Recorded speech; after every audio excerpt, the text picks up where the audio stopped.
What's up, average viewers? Top Gun has flown into theaters this weekend. Does it spiral into the hard deck, or is this a Mach 10 out of 10 movie? Stick around to find out.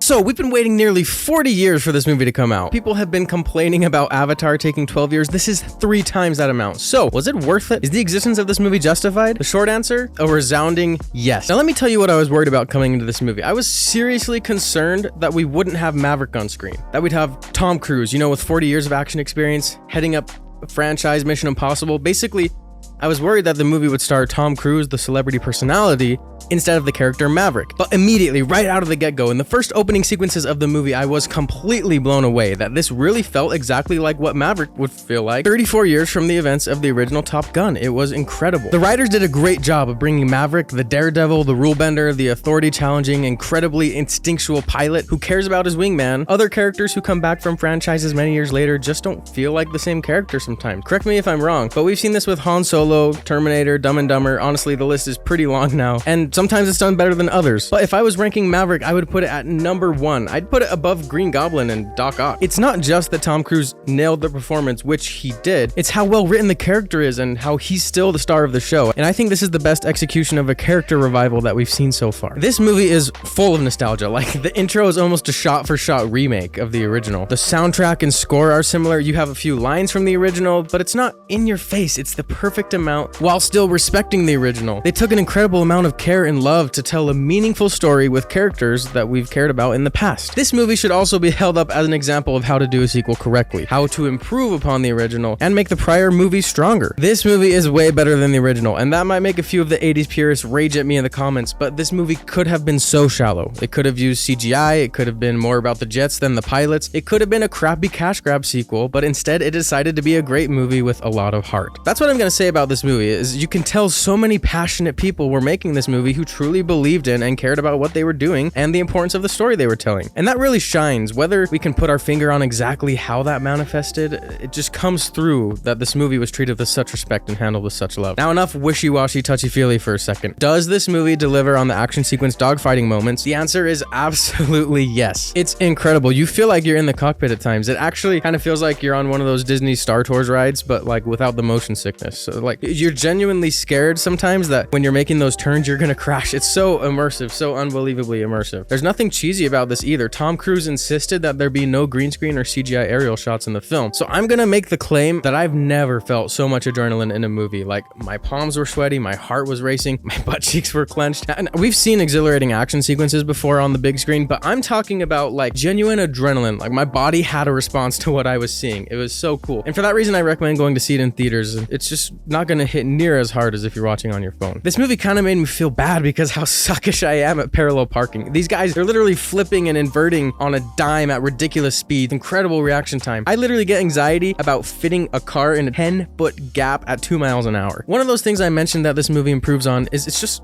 has a laser focus right from the get-go. There's a mission that needs to be done and all the training is happening for that mission. So the movie is hyper-focused and we understand the mission and its parameters and the stakes unfolding. In fact, we see the same flight plan over and over again, and it doesn't get dull or boring. Every single time it's exhilarating and there's a new issue to be overcome. It just really adds direction and forward momentum to propel the story forward. Without giving away spoilers, I will just say that this movie subverts expectations really well. There were a couple of times, like 3 or 4 maybe, where I was convinced by the music or other cues that something predictable was coming, like, oh yeah, I knew that was gonna happen. And then it didn't. It blew me away how this movie toyed with me and that I was fooled so many times. This movie was just so much better than it deserved to be. It was touching, it subverted my expectations, it pumped me full of adrenaline, it wowed me, it did so much and crushed it on so many levels. But yeah, back to the touchy-feely, you guys. This movie had me in tears a couple of times. It provides closure for our characters, and we see really hard decisions being made and growth happening and in a very believable and real human setting. Yes, obviously this movie is probably hyper-realistic and over the top, but for some reason, the circumstance feels relatable, and so it gives another convincing aspect for what our characters are going through. And even though I didn't necessarily relate to being in flight school or my dad dying, I was just absolutely invested and cared about these relationships healing and resolving. resolving. Is it a perfect movie? No, but it did such a great job at making me feel what it set out for me to feel. I hardly want to talk about the issues. I just don't want to kill the mood, so I'm not going to, but we can definitely discuss it in the comments if you want to, because it would probably just feel like I'm reaching to add a few things on a cons list when the pros list is so long. In conclusion, you guys, Top Gun Maverick could have been a cash grab from a studio. Just make sure you add in some dogfight scenes or throw in some CGI. Make sure you hit all the beats from the original and copy everything we loved about the old one. But this movie can stand on its own merits. Yes, it handled nostalgia so well, but it's just a solid movie through and through. Pacing-wise, performance-wise, cinematography-wise, soundtrack.